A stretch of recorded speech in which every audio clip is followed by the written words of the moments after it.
Hi, everyone, and welcome back for week 4 of Psych 300 here at UMGC. As always, I'm Dr. Sellers, and I'm here to help guide you through and sort of summarize what we're doing, what we're covering, and what you need to do for week 4 of this course. So, our topic in week 4 is experimental research. The content you'll be covering is in chapter 6. You can obviously find that online. And this chapter, this module, is all about defining what an experiment is and sort of a lot of the details about experiments. So, an experiment is a type of research, right? So, it's sort of a rectangle square, right? Like a square is a rectangle, but a rectangle is not a square.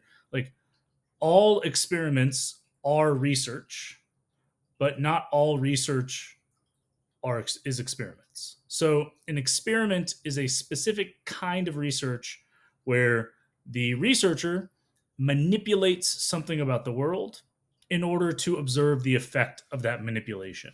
So, you have an independent variable that you change and manipulate. So, this group gets the medicine and this group gets the placebo, right? Or this group gets a full night's sleep and this group only gets 4 hours of sleep.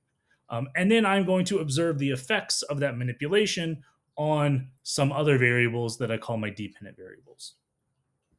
So in experiments, we have lots of sort of moving parts, lots of variety, lots of details that have to be kept up with. Some of the important ones are our validities and reliabilities. Basically, what that comes down to is like how well is your experiment done, and how confident are we going to be in the conclusions that you draw from your experiment? Because not all experiments are created equally. Every experiment will have problems or issues or limitations, but we can try and reduce those problems, issues, and limitations by making sure we have like valid measurement tools and reliable measurement tools, or that we control our manipulation well, things of that nature. So those are called validities and reliabilities. Sort of the opposite of that, the things that can go wrong in an experiment are called confounds. These are extraneous variables or unknown variables that might be negatively impacting your experiment such that they compromise your data or compromise the conclusions you can draw from your data. So, a confounding variable. For example, in maybe my experiment about sleep, I'm going to have group 1 gets a full night of sleep, group 2 is limited to 4 hours of sleep. Well, if I'm just telling my participants to do that, like, hey, this group, make sure you get 8 hours of sleep. Hey, this group, make sure you only get 4 hours of sleep. And I'm just trusting the participants to make that happen. That's a weak manipulation, right? There might be a confound of personal behavior. The people who are supposed to sleep 8 hours might not, right? They might have kids that wake up in the middle of the night. They might have anxiety and have trouble falling asleep. The people who are supposed to get 4 hours of sleep might go, well, screw this. I'm tired. I want to sleep 8 hours, and do it anyway and not tell me. Right. So that sort of uncontrolled personal behavior might be a confound of my experiment. So if I were really to do a sleep study, what I want to do is bring people into the lab and have a lab set up where I can monitor people while they sleep and I can manipulate their sleep. I can wake them up, things like that.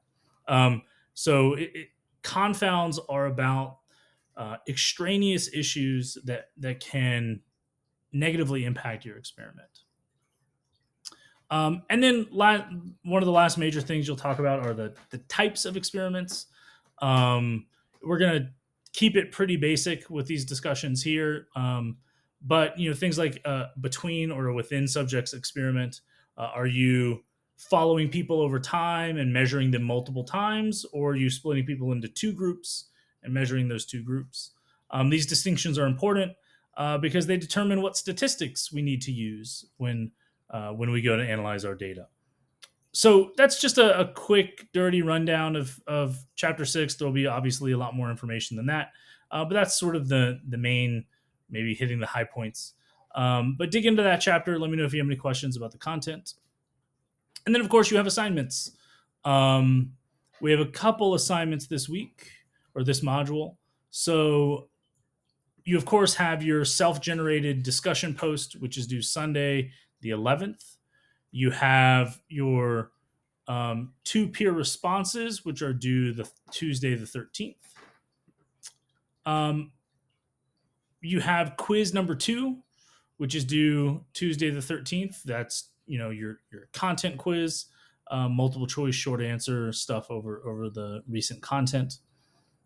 And then this week we want to start introducing what you'll see called the online psychology lab, let me pull it up so I get the terminology correct.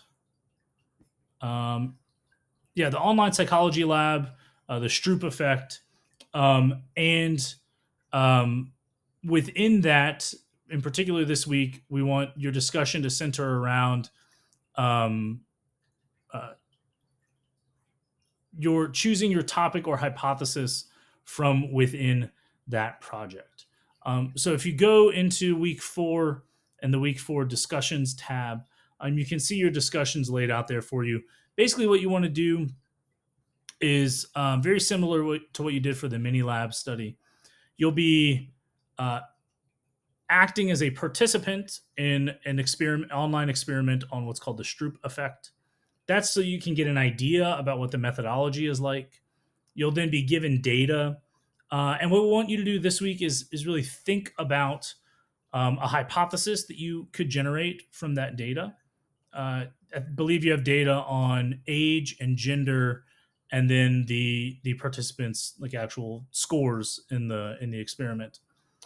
So if you go into the assignment there, it gives you all kinds of detail, but basically this is the beginning of the large APA style research paper that you'll be required to write. So the mini lab one on facial recognition was sort of the condensed version of an APA style research paper. And here in week 4, we're starting the larger version that'll be due later, right? We're going to sort of piecemeal it together. And so this week, your job is to do that experiment so you get an idea about what the experiment is and what it entails, and then start thinking about and discussing your performance on the experiment, what you think about it, and then a hypothesis that you could generate that will then become the basis for your paper. That's called the research report assignment. If you can find that in the activities or assessments. So again, just to summarize a few things going on, you've got your discussion posts. You want to get that online psychology lab done for the Stroop effect where you're doing the experiment. You've got quiz number 2. And then you want to start thinking about your hypothesis for that big APA style research report. I think that's it. That's all for me. As always, if you have any questions, please let me know, and I will see you for the next module. Thanks.